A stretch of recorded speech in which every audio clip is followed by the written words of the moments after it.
IMF है, उसने ये कहा है कि इंडिया 2027 में जापान को बीट कर सकता है। एक तरफ भारत है जो कि कह रहा है कि हमने 2047 की गोल सेट किए हुए हैं कि 1947 में आज़ाद हुए और 2047 के गोल सेट किए हुए हैं।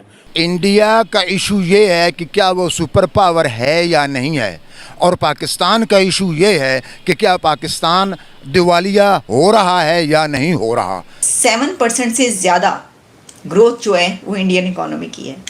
एक उसको कहते हैं कि मोदीनॉमिक्स, ये जो इरा है उनके प्राइम मिनिस्टर नरेंद्र मोदी साहब का, उस दौरान जो है वो कितनी जीडीपी ग्रोथ हुई और कैसे जो इकोनॉमी है वो कैसे आगे जा रही है। प्राइम मिनिस्टर मोदी और प्राइम मिनिस्टर शहबाज शरीफ, ये ज़मीन आसमान है। मोदी आसमान है और शहबाज शरीफ ज़मीन है। अगर पाकिस्तान स्विट्जरलैंड भी बन जाए ना, तो फिर भी पाकिस्तान इंडिया से ज्यादा स्ट्रांग नहीं हो सकता।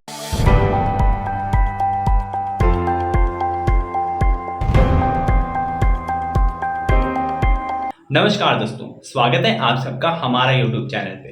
दोस्तों, रिसेंटली IMF ने एक रिपोर्ट निकाली है जिसमें कहा गया है कि भारत की इकोनॉमी जल्द ही यानी कि 2027 तक जापान की इकोनॉमी को पीछे करके भारत बन जाएगा दुनिया की तीसरी बड़ी इकोनॉमी।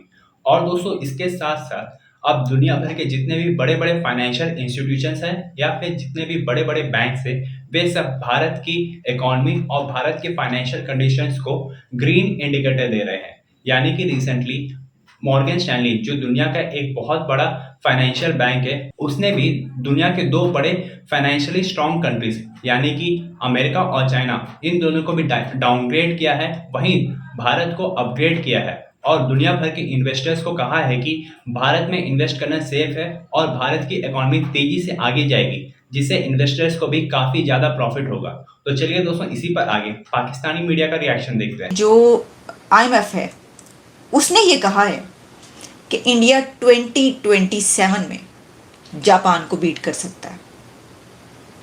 तो आप सोच सकते हैं कि आईएमएफ के पास जितने फैक्ट्स एंड फिगर्स होते हैं वो तो किसी और उसके पास नहीं होते ना, यानी उसको तो सब पता होता है, सारा देख रहा होता है, यानी उसका तो काम ही है। अच्छा, दूसरे भी जो फाइनेंशियल इंस्टीट्यूशंस जिस तरीके से जो इकोनॉमी के हवाले से जो आदाद शुमार देखते हैं, फैक्ट्स एंड फिगर्स देते हैं, जो स्टैनले है उसने भी इसी तरह की कुछ बात की, लेकिन आईएमएफ ने तो ये कई बार कहा है, बल्कि उसने तो ये कहा कि डार्कनेस में एक ब्राइट स्पॉट है इंडिया की इकोनॉमी, ये भी वो कह चुकी है। और हमने जिस वक्त ये बातें हुई थी उस वक्त सारे हमने प्रोग्राम्स भी किए थे। तो जो आईएमएफ है उसका ये कहना है कि जो जीडीपी ग्रोथ इंडिया की जा रही है और जो जापान की जा रही है, उसमें ऐसा महसूस होता है कि भारत उसको बीट कर देगा और 2027 में जो है वो जापान की जगह ले लेगा। तो ये जो सारा मैंने आपके सामने जायज़े पेश किए हैं, इसको मैंने सर्च किया और तमाम उसको देखा है कि किस हद तक। अच्छा, इसमें एक और बात है, वो ये है कि कैसे करेगा। जर्मनी नहीं, मैं हम जापान की बात करें तो जैसा मैंने आपको बताया कि 7% से ज़्यादा ग्रोथ जो है वो इंडियन इकोनॉमी की है। तो इसको 7% अगर 7.3% है, 7.5% है, तो इसको इससे भी ऊपर ले जाना होगा। एक तो ये कि ग्रोथ 7% से नीचे ना जाए, और अगर उसको बीट करना है तो ये 7% क्रॉस करके 8 तक जाए। ये करना पड़ेगा अगर जापान को बीट करना है। अच्छा, इसमें ये कोई इतनी बड़ी साइंस नहीं है, रॉकेट साइंस, ये हो सकता है। ये भी मैंने सारा ये देखा कि क्या ये जो है, तो कहा यह जा रहा है कि ऐसा भी मुमकिन है, ये भी हो सकता है और कोई इतनी बड़ी बात नहीं है। और इसीलिए आईएमएफ ने ही कहा है, क्योंकि आईएमएफ को ये नज़र आ रहा है। अच्छा, अब उसमें जो कुछ इंडिकेटर्स होते हैं ना, इशारे होते हैं कि कैसे, तो जैसा मैंने आपको बताया है कि जिस तेज़ी से ये जो पिछले 10 साल में उनकी 83% ग्रो की है, तो वो कह रहे हैं कि ये मुमकिन है कि ये कर दिखाएं, इसके अंदर ये भी कर दिखाएं। भारत में जो मोदी सरकार ने एक ड्रोन का पूरा इकोसिस्टम तैयार करा है दोस्तों, और उस इकोसिस्टम में बोला है कि अरबों डॉलर लगाए हैं, लोग लगा रहे हैं अरबों डॉलर, और ये कह रहे हैं कि हम तुम्हें बिजनेस देंगे यार, तुम्हें धंधा चाहिए ना, धंधा मिलेगा, तुम्हें बिजनेस मिलेगा, प्रॉफिट कमाओ, कोई दिक्कत नहीं, लेकिन भारत में बनेगा सामान, भारतीय लोगों को एम्प्लॉयमेंट मिलेगी, भारत का बिजनेस बढ़ेगा, मेक इन इंडिया करो। तो लोगों ने बोला ठीक है, लेकिन हर एक पार्ट इकोसिस्टम का तो नहीं मिलता। अब इन्होंने बोला है कि you cannot use Chinese parts. In fact बात यह है कि बोला कि लैंड बॉर्डर जिसके इंडिया से मिलते हैं, अब लैंड बॉर्डर किससे मिलते हैं? नेपाल तो बना नहीं रहा, श्रीलंका तो बना नहीं रहा, भूटान तो बना नहीं रहा, पाकिस्तान का बेड़ा ही गर्क है, तो लैंड बॉर्डर किसके साथ रह गए हमारे यार? ये तो 4-5 कंट्रीज हैं। अब बचा चाइना। तो बेसिक आइडिया है कि चाइना से तुम कोई पार्ट नहीं लोगे, you will not take anything from China जब तुम ड्रोन्स बनाओगे। इनफैक्ट मैं तो ये कहता हूं कि चाइना से यार ये मोबाइल सब बंद कराओ। ऑन अ सीरियस नोट, ये सब चोर हैं, चाइनीज उचक्के लोग हैं, इनको जितनी जल्दी टाइट करोगे उतना बढ़िया। ये सब मोबाइल फोन, ये ऑनर फोनर, एमआई शेमआई, ये सब, ये जितने भी है ना, और मैं जितने भी टेलीविजन चैनल्स हैं मैं उनसे हाथ जोड़ के विनती करता हूं यार, आई रिक्वेस्ट यू, और मैं सिर्फ रिक्वेस्ट कर सकता हूं आपसे एज अ इंडियन सिटीजन, आप इनसे ऐड का पैसा लेना बंद कर दो चाइनीज से, ठीक है। मैं तो जो भी मेरे चैनल पे जो भी ऐड देता है ना, जो भी, मैं सबसे पहले ये अपनी टीम को बोलता हूं, चेक करो ये चाइनीज तो नहीं है, इसका कोई चाइना से कोई लेना देना तो नहीं है। बाकी हर एक कंट्री का डन है, no problem, I have no problem, ठीक है। But China Pakistan no, absolutely not. Pakistan में है ही नहीं पैसा, वो क्या बेचारे करेंगे, वो तो बेड़ा ही करके उस मुल्क का, लेकिन चाइना से नो। चाणक्य डायलॉग्स पे चाइना मुझे बोले, मेजर साहब ये लो हम आपको 10 करोड़ रुपए दे रहे हैं, आप ये कर दो, मैं थूकूंगा उनके पैसे पे, वापस उनके मुंह पे मारूंगा, भागो यहां से।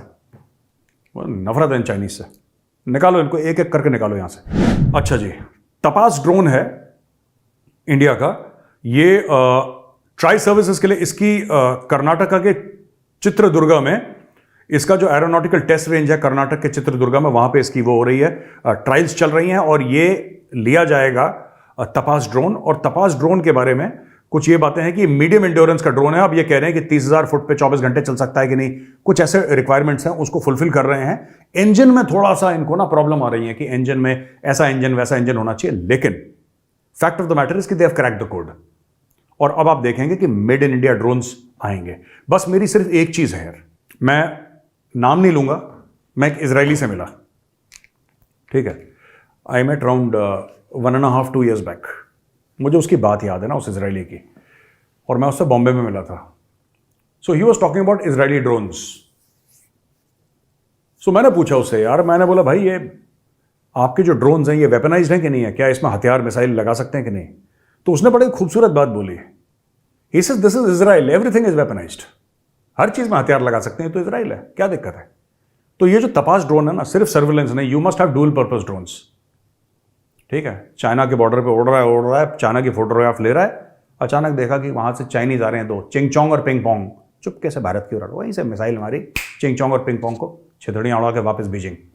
That should be the intent, सबको वेपनाइज करो। तो दोस्तों आपने देखा, एक तरफ जहां भारत की इकोनॉमी अगर 7 या 7.5 के रेट से बढ़ती रहेगी तो भारत की इकोनॉमी जल्द ही जापान की इकोनॉमी को पीछे कर देगा। और दोस्तों इसके साथ साथ भारत इस तरह के कई सारे इनिशिएटिव्स ले रहा है जिससे भारत की इकोनॉमी 8.5 के हिसाब से भी चलने लगी है, क्योंकि भारत सेमीकंडक्टर्स में ग्लोबल हब बनना जा रहा है और भारत अपनी मेक इन इंडिया पे काफी ज्यादा ध्यान दे रहा है। रिसेंटली भारत ने ड्रोन जो बाहर से इंपोर्ट होते हैं और उनके जो छोटे छोटे कंपोनेंट्स हैं उन्हें भी इंपोर्ट करने पे बैन लगा दिया है। और भारत ने कहा है कि जो भी कंपनी ड्रोन बनाना चाहती है उसे भारत में ही बनाना पड़ेगा।